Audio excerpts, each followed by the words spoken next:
Michael Jackson has been gone for years, yet somehow he just keeps breaking records like he never left. And this time, what just happened on the Billboard Hot 100 is something no other artist in history has ever pulled off. Because Michael Jackson has now officially charted in 6 different decades, from the 1970s all the way to the 2020s. No one else has ever done it. Not Elvis, not Madonna, not the Beatles, only him. But how did a song from a posthumous album suddenly push him back onto today's charts? It all comes down to one unexpected track, Chicago.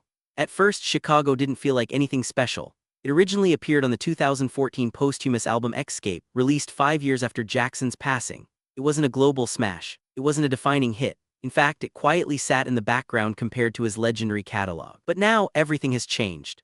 Chicago has suddenly entered the Billboard Hot 100 at no. 30, and that's where things start getting interesting, because this isn't just a random comeback, it's a full-blown streaming explosion. The song pulled in 7 million official US on-demand streams in a single tracking week, and it didn't stop there. Week after week, the numbers kept climbing: 3, 8 million, then 5, 4, then nearly 9 million, and even higher after that. So what caused this sudden wave? Well, Billboard rules allow older songs to re-enter the chart if they gain enough momentum through streaming and sales. And Chicago did exactly that, but not in the way anyone expected. Because the real fuel behind this comeback wasn't radio, and it wasn't a re-release campaign. It was the internet, more specifically TikTok. A new generation of listeners started rediscovering Michael Jackson's deep cuts, and Chicago began circulating in edits, trends, and viral clips.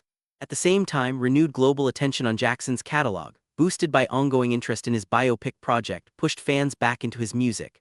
And just like that, a forgotten track suddenly had millions of new ears on it. But here's where it gets even bigger. Chicago isn't alone on the charts. Right now, multiple Michael Jackson classics are charting at the same time. Billie Jean, Beat It, Human Nature, Don't Stop Till You Get Enough, Dirty Diana, and Rock With You have all appeared together, songs that originally defined entire eras of music history. It's almost like the Billboard chart turned into a Michael Jackson timeline, and the numbers behind his legacy are just as wild.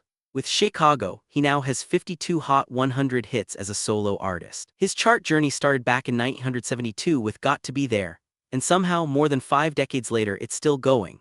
Even collaborations added to the story, like his 2018 feature on Drake's Don't Matter to Me, which became another posthumous chart moment and even added another top 10 to his record. So when you zoom out, this isn't just about one song going viral. It's about an artist whose presence refuses to disappear, even decades after his final recording sessions. And that leads to the real question people are now asking. If Michael Jackson is still charting, still breaking records, and still going viral in completely new eras, is he actually the most timeless artist the music industry has ever seen? Because if 6 decades on the Billboard Hot 100 isn't enough to prove it, what is?